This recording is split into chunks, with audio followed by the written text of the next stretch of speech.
guest today has invested in the north of $3 billion to expand his global assets. I'm talking of no one else other than Pete Jones, industry veteran and co-founder of Yondr Group and Chief Development Officer of the same company. Pete, thank you so much for talking to me. We are in Hawaii with this beautiful view behind us, hearing the waves, having helicopters flying by. How are you finding the conference so far? It has been, not just from the weather perspective, like I said, because we're both from a very wintry Europe right now, but it has been unprecedentedly busy, but also high quality, right? I think there was, logically some concerns from maybe some folk around, well, it is still COVID, how well attended, so on and so forth. We've been blown away, right? I mean, the only error I made was maybe not bringing a big enough team, which is a great problem to have. Yeah. But it's been fantastic, No, it's been very surprising to see the amount of people here. But I'll ask you some more questions about the conference in a second. But let's talk about Yondr, because you've had an extremely busy year. But let's talk about what is the dream for Yondr? What do you want to be? Because you're about 2 years old. Kind of two and a bit years. In fact, we were. So what is the dream?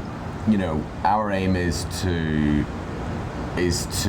have the biggest global portfolio as fast as possible. Not just for the sake of it, but whenever we were starting out, we were thinking, how much of clients' problems will we solve if we're a 3, 4, 5 campus data center company on maybe one continent? And we think, well, no, I mean, our clients have got global scale problems. We were hearing them saying, I need fewer vendors, not more. I thought, okay, we don't want to add to that pile. So the dream, is the largest global portfolio, solving as many of our clients' issues on the data center capacity side.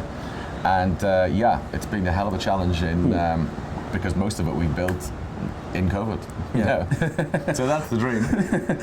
Which has been a challenging time for the world, but for the industry, it has leapfrogged us a little bit into the future. So, but last year you invested $3 billion, north of $3 billion in growing your portfolio. How much money have you actually invested since you launched? And then let's talk about those $3 billion. How have you deployed that capital? Yeah, I suppose, the distinction between exactly what is deployed and what is committed and so on, I guess from a capital perspective, there's never been, a more prevalent kind of amount of capital out there in total.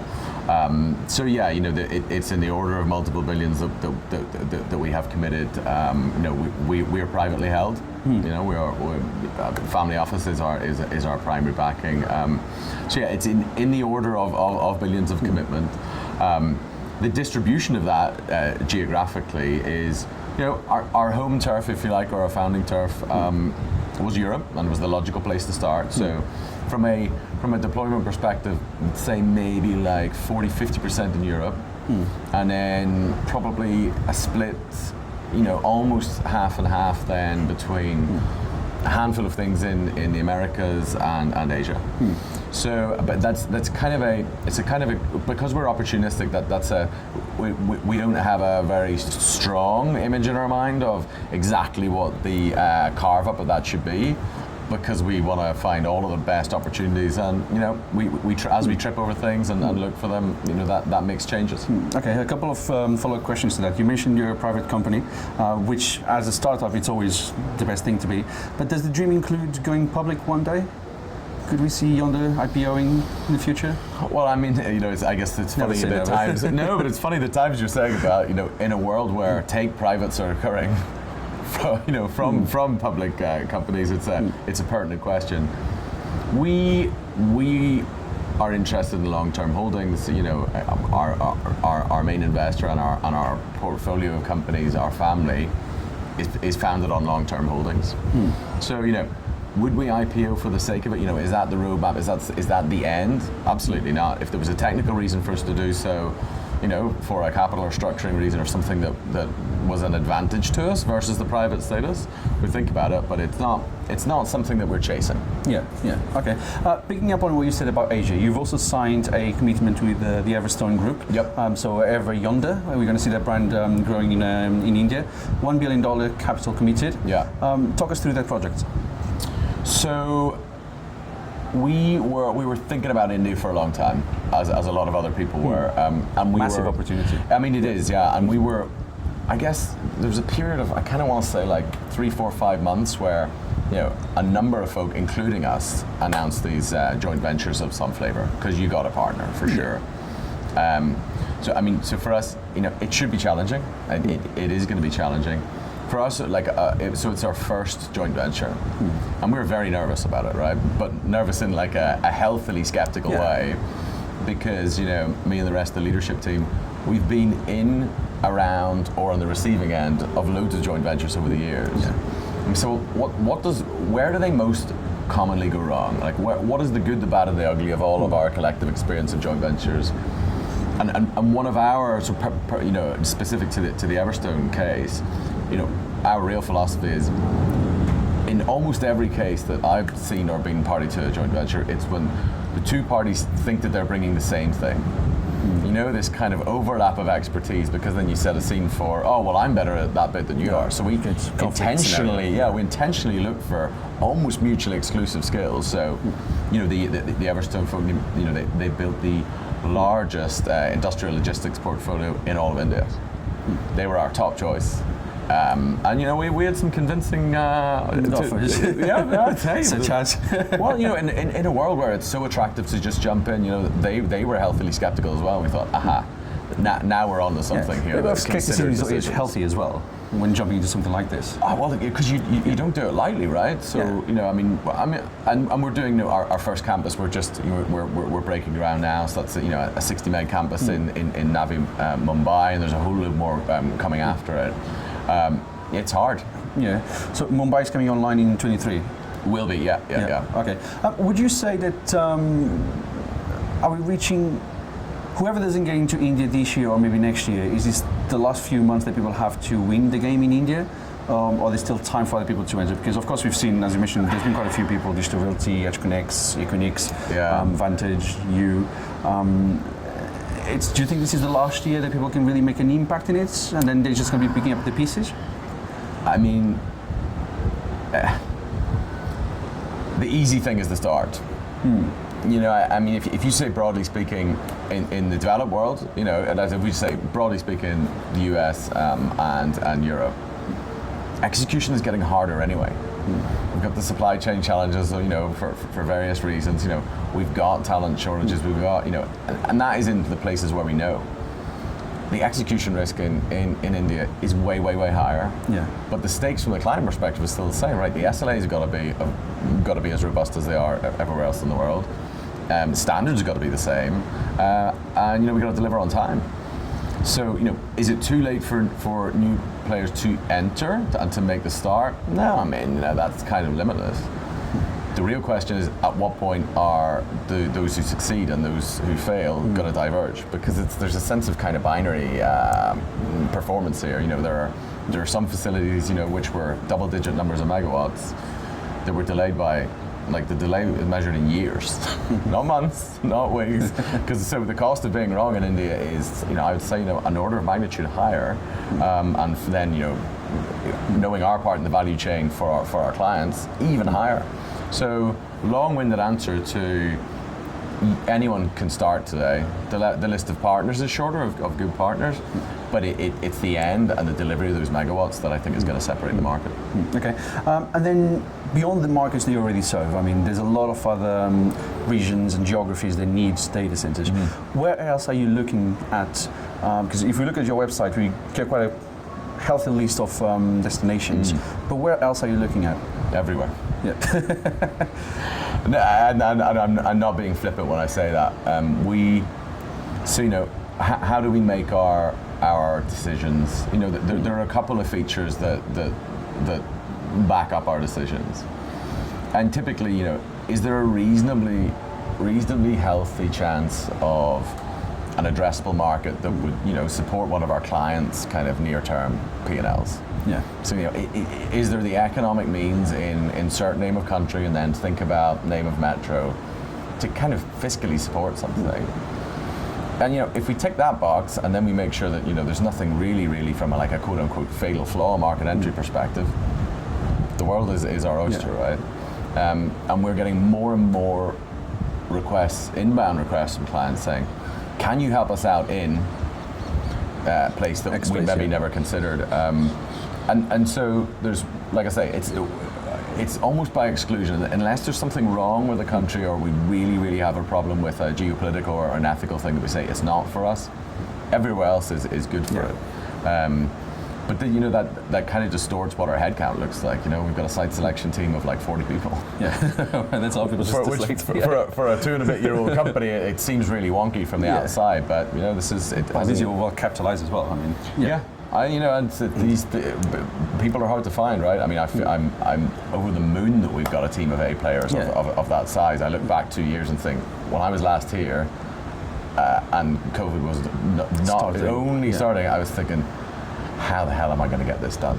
You know, our aspiration has never been dulled through this period.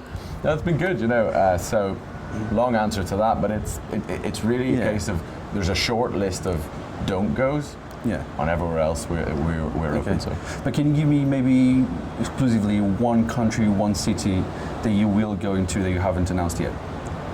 Yeah, I mean, so from an announcements perspective, there's a lot. So we're trying to kind of. So I will absolutely. We're trying to not just pepper, you know, every week an announcement about something, right? Because people will be very quickly annoyed about. It'll look like spam because I mean, you know, we've got 50 campuses in the portfolio now. Yeah. So we ain't going to do 50 press releases. So a couple of things. We've got a large joint venture in Western Europe, which will very rapidly bring 20 double-digit kind of megawatt assets to market. We're going to be announcing that this quarter. It's really exciting for us. We've got a joint venture in Brazil, which we've just signed up. We are just about to announce our first campus in Africa, which is in Joburg, and that's in the order of 80 to 100 megawatts. And I'm trying to give you the highlights because the list is so long, I could sit here all day. But those are some of the highlights. And then there are some things that we kind of quietly did in the background that we haven't talked about yet. Like, we've got a campus in Berlin. 40 meg campus there. We just announced our campus in Frankfurt, and we've got a very large campus in Jakarta as well, which we're just about to announce. So there's so much in the hopper. Those are some of the highlights. Right? I'll sign out to the alerts, and you can send me an email all the time. You won't be spam. You mentioned team and you mentioned talent. You said it for 2022 in a early year post that you've done. The 2022 is going to be about talent pool and pulling in the best talent. One, how do you see the talent shortage affecting the industry now? Because it seems to be a serious issue that we're facing. And how's Yondr kind of navigating that? Yeah, it's a year of action for us because, and I was kind of joking with some folk around here, there's a sense of shared frustration that for how many years are we going to turn up to conferences, say, oh yeah, we've got this talent crisis, and then do nothing. So what does not doing nothing mean for us? We are serious about growing talent, and it's not all just for the greater good of diversity and having a more rich pipeline of diverse folk in the sector. It's also in the interest of capitalism, in the sense that at the moment we are all, probably everyone here, exposed to a finite pool of folk, and market forces dictate that crazy wages are being paid for a finite number of people, and it's blocking the speed at which new blood is coming in. So we are 2022 is the year where we grow a lot more talent. I mean, we sowed the seeds of a lot of this in 21, but we want to grow what we need and not just assume that we can buy it off the shelf. And talking with folk this week, the kind of the nature of folk who you look for has changed a little bit as well, right? Okay. When I'm building this team of like 40-ish people to go build a 2-3 gigawatt portfolio, there's no one you could look up in LinkedIn and say, the person who's done this before is X, because no one's done it before.